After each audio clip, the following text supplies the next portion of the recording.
stay with us. I'm Bill O'Reilly in the Weekdays with Bernie segment tonight. There are two themes developing among pundits in the debt debate.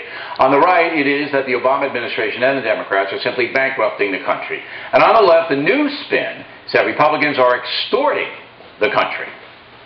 It's like a form of economic terrorism. I imagine these Tea Party guys are like strapped with dynamite, standing in the middle of Times Square at rush hour and saying either you do it my way or we're going to blow you up, ourselves up, and the whole country up with us. So you tell me how those kinds of standoffs end. They've strapped explosives to the Capitol, and they think they are immune from it. The Tea Party caucus wants this crisis. Well, the GOP has become the Wahhabis of American government, willing to risk bringing down the whole country in the service of their anti-tax ideology.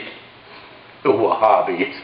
Joining us now from North Carolina to analyze the purveyor, BernardGoldberg.com, Mr. Goldberg. So they're strapping explosives to their Wahhabiist chests.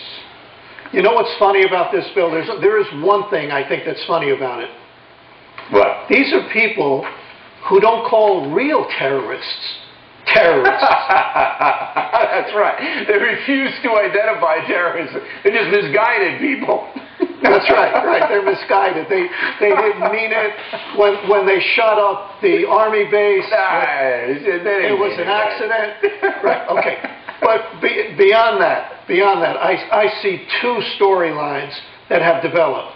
One, mainly from liberal commentators, is that Barack Obama is a weak president, that he's letting the Tea Party Republicans in the House push him around, that they thought they were helping to elect a real progressive liberal, and he's not liberal enough for them, as crazy as that is.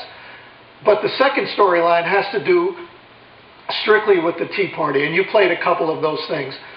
I want to make clear, I'm not here to defend the strategy or the tactics of the Tea Party. I'm not taking a position on that. But if you're a journalist, you could portray them either as principled patriots who care about their country, or dangerous, scary, stupid wackos. And a lot of the liberals have portrayed them as the latter. I want to give you just a few specifics. Tina Brown, editor-in-chief of Newsweek, said they were suicide bombers. Tom Friedman, New York Times, compared them to Hezbollah. Peter Goodman of the Huffington Post said they're acting like terrorists. William Yeomans on Politico, he teaches law, said the Tea Party faction in the House has now become full-blown terrorists.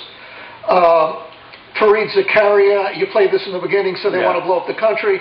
Paul Krugman, they want to blow up the economy. Even David Brooks, the only kind of conservative they're happy with at the New York Times, said they have no sense of moral decency. And today, the Vice President of the United States said they're acting like terrorists. Earlier this year, Bill, the President of the United States said we should all tone it down after the Tucson massacre. Apparently, his own Vice President, who was throwing the word terrorist around, and his most loyal base in the media never got that memo.